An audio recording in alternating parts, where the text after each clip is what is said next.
കുഞ്ഞിൻ്റെ അച്ഛൻ അവിടെ എത്തിയപ്പോഴേക്കും ഡാഡിയാണെന്ന് പറഞ്ഞപ്പോൾ ഉടനെ പറയുകയാണ്, എൻ്റെ കേൾക്കൽ ഡിസംബർ 14-ാം തീയതി വൈകിട്ട് പറയുകയാണ്, ഈ കുഞ്ഞിന് 48 മണിക്കൂർ കഴിയാതെ ഞങ്ങൾക്കൊന്നും പറയാൻ പറ്റില്ല. ഈ സമയത്താണ് ശരിക്കും തളർന്നുപോയി. നമ്മൾ ഇത്രയൊന്നും വിചാരിക്കുന്നില്ല, ഒരു സാധാ പനിയിൽ തുടങ്ങിയതല്ലേ, 48 മണിക്കൂർ കഴിയാതെ ഒന്നും പറയാൻ പറ്റില്ല. 14 ബോട്ടിൽ ഇഞ്ചക്ഷൻ കയറിയ കുഞ്ഞിനെക്കുറിച്ചാണ് പറയുന്നത്. അതിനു മുമ്പ് 7 ദിവസം 4 ടൈപ്പ് ആൻറ്റിബയോട്ടിക് പോയ കുഞ്ഞിനെക്കുറിച്ചാണ് ഇവരിത് പറയുന്നത്. ശരിക്കും തളർന്നുപോയി. ICUവിന് വെളിയിൽ വന്ന് ഞങ്ങൾ രണ്ടുപേരും പൊട്ടിക്കരഞ്ഞു. ആദ്യമൊന്ന് പകച്ചെങ്കിലും പിന്നീട് നേരെ ചെയ്തത് തിരിച്ച് ICUവിനുള്ളിൽ കയറി കൃപാസനത്തിലെ ആരാധനയുടെ ഒരു ലിങ്ക് എടുത്തു. എനിക്കറിയാമായിരുന്നു ജീവിതത്തിൻ്റെ എന്ത് പ്രതിസന്ധി നമ്മെ ആശ്വസിപ്പിക്കാൻ നമ്മെ നോക്കിയിരിക്കുന്ന ഒരേ ഒരു വിശ്വസ്തൻ മാത്രമേ നമുക്ക് മുന്നിലുള്ളൂ എന്ന്.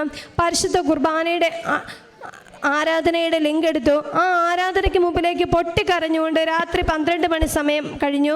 ഡിസംബർ 15-ാം തീയതി അമ്മയോട് 2-3 കാര്യങ്ങൾ ഞാൻ എൻ്റെ സങ്കടം പറഞ്ഞു.